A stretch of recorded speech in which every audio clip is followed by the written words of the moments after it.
it's a bit of a murky day, but we're off up Teapot Hill. The Teapot Hill, isn't it?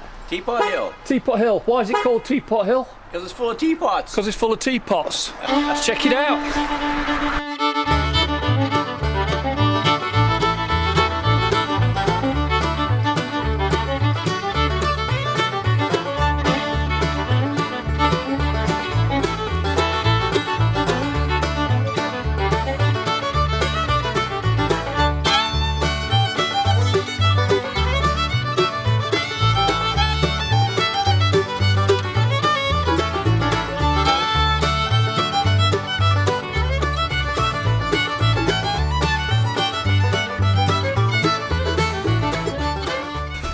So while we're on this walk, I'd like you to just think about please subscribing to this channel. It'd be great if you press the little red subscribe button at the bottom of the video, and then you'll get notifications and things when I put new videos on. Yep. So please go hit that subscribe and like button. That's of course if you like the video. Yes. So yeah, I'll leave that one with you. Hey. Here we are, huffing puffing up the hill. Oh, that woodpeckers have been at that. oh yeah, a lot of woodpeckers. Yeah. Oh, and here's our first teapot. Have you seen? That's a teacup. Teacup. I think somebody's got that wrong. That's a teacup hill. Oh, I swear it said teapot. That's not a pot. No, it's not a pot though. That's a cup. It's not a pot.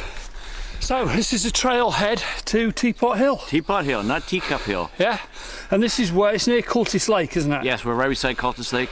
Went up once you get to the top, there was some views of the lake itself. So it's around by the campsites on the Cultis Lake side, isn't it? Yes, it is. Yeah. As a tourist attraction, obviously. It's about the only trail, short trail to get up here. I would guess kilometer and a half, 3 all there and back, probably. Yeah. About right. Give or take. And so it's quite an easy walk for a family. Yeah, yeah. It's if you want a good workout and you just give her, yeah, it's a good workout too, because you're going uphill the whole way. Yeah. But it's not super steep. So except for this section here, there's some bits in here, but that's very short anyway. So. Yeah, short little blast. So okay, start making our way up Teapot Hill. Okay, so one of the ideas of this, I'm keeping an eye on the weather. Yeah. We've got no wind, which is fantastic. But there's a light drizzle, and what I want to do is get up to the top and then fly my drone from the top. You remember I did that video for Teapot car? Yeah, the Teapot car and the Chilliwack Lake. The drone videos do quite well, so when I'm on a hike I always bring my drone with me, and if it's a good enough day and the weather's fine, then I'll fly it off the top and see what views we can capture. So that's the plan. So we're going to play it by ear, but we'll see you at the top. Adios. More teacups. This is one nice quirky thing though, isn't it? Ew, a spot of tea, I say.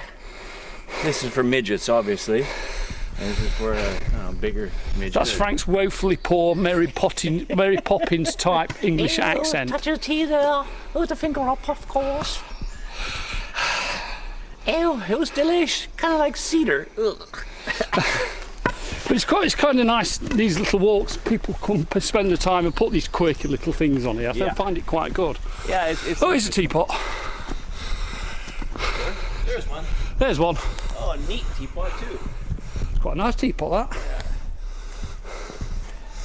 Yeah. So if you're coming up to Teapot Hill, go down to the thrift, pick up a little teapot for $1 or so. Come up here, bring it up, but try not to smash it. I see that guy obviously got a little choke that someone had a teapot up here already, so he pitched it, broke it, I'm guessing, and chucked his in there.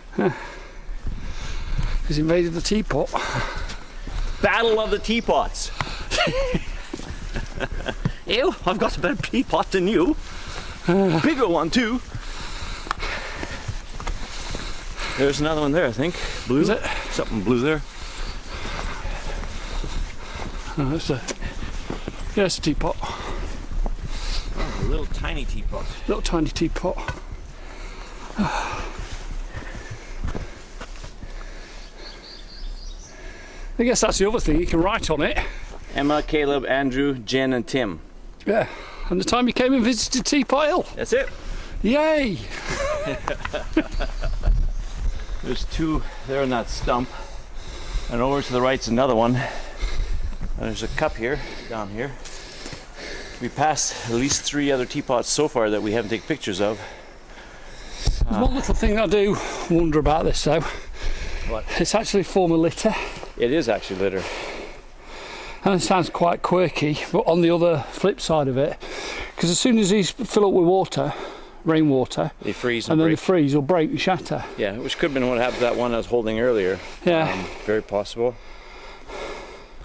So it's nice, it's quirky, but there is a litter side to it. Yeah. Yeah. I'm surprised the park doesn't come along and actually, you know, take these out of here. They might in the off season, who knows? Yeah. Don't know. I don't know.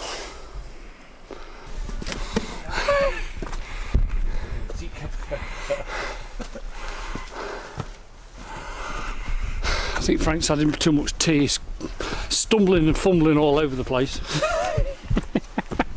It's either that or those donuts he had on the way up here are getting to him. It's the A donuts. sugar spike. Looking for the teapots, not watching my feet. Bad idea when you're hiking. You should always keep an eye on your feet. And you see these? Those First Nations people use for smudging. The ones on dead white birch, which is what that is when it's growing on dead white birch, is the strongest smudge you can get. So if you got any spirits in your house you want to get rid of, or if you want to safety yourself and your environment, you burn those along with sage and sweetgrass and then kind of blow it on you with feathers, and that will cleanse you of all evil spirits. And if you do your entire house, it cleanses the entire house as well. There we go, 2 for 1. There you go. Instead of Sillet Bang, it's like not Chlorx, like Spookex. Spookex. That's it. Spookex. Spookex. Yeah. Yeah. Now they tells me the strongest stuff you can get, that right there on the dead white birch. There you go. Who knew? Who knew? Something you learn from crazy people. Another little blue teapot there. Yep. They're everywhere. They're everywhere. No bloody tea bags though. No. And no maid serving them. Oh God. Some more midget teapots there. Small people. So I guess we're not too far from the top No, now. we're very near the top now. Okay, so we're on Teapot Hill, and I'm looking around very carefully in case they're still around here, but I think they've long gone. As you know, there are Bigfoot and Sasquatch in the Canadian wilds, and you know how tall they are? Well, this is him peeing from there down. Okay then. That's a pretty big Sasquatch, so I don't know about you, Steve, but I'm out of here pretty quick. I've got a mate in England, Mark Hudson. Hi Mark, how you doing?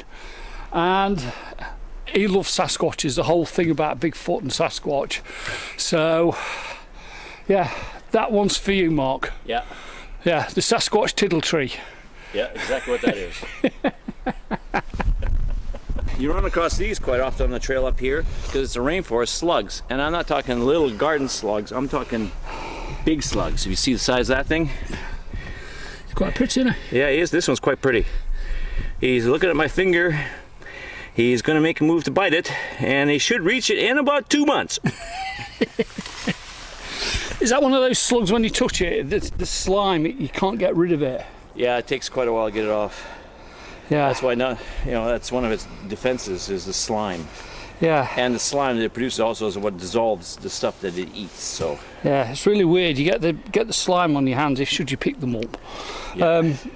And you can wash it, you can rub it with a cloth, all the rest of it, Yeah. and the slime don't come off. It's still on. You can feel it on your fingers. Yep. We haven't seen much wildlife on this No, trip, have we? none. Although I've been told that whiskey can wash the slime off, but who's going to waste good whiskey on a slug? Not me. Use crap whiskey. Crap whiskey. So Frank's off to liberate that teapot over there on the stump. He thinks it's English China, might even be Ming Dynasty, you don't know, but he's convinced it's worth a lot of money. So is it worth a lot of money, Frank? I think it is.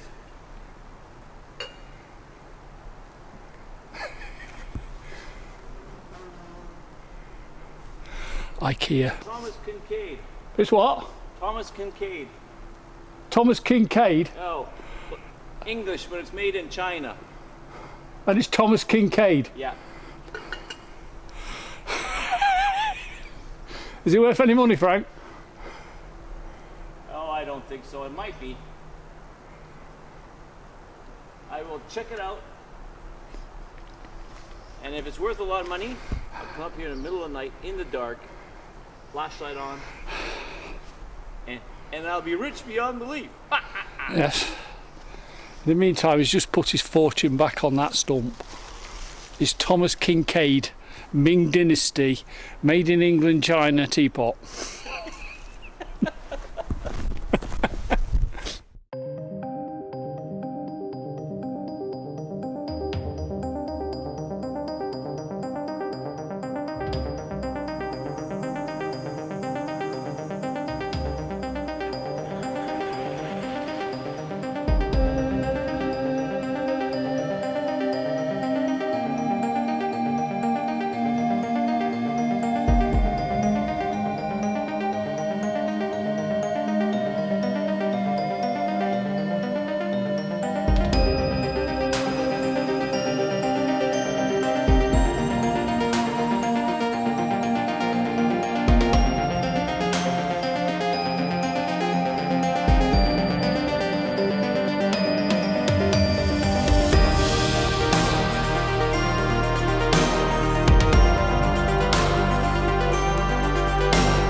Yeah, Frank's just showing me down here.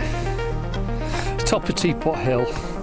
There's beer cans, plastic bottles, everything. And it just disgusts me. I don't understand. Me either.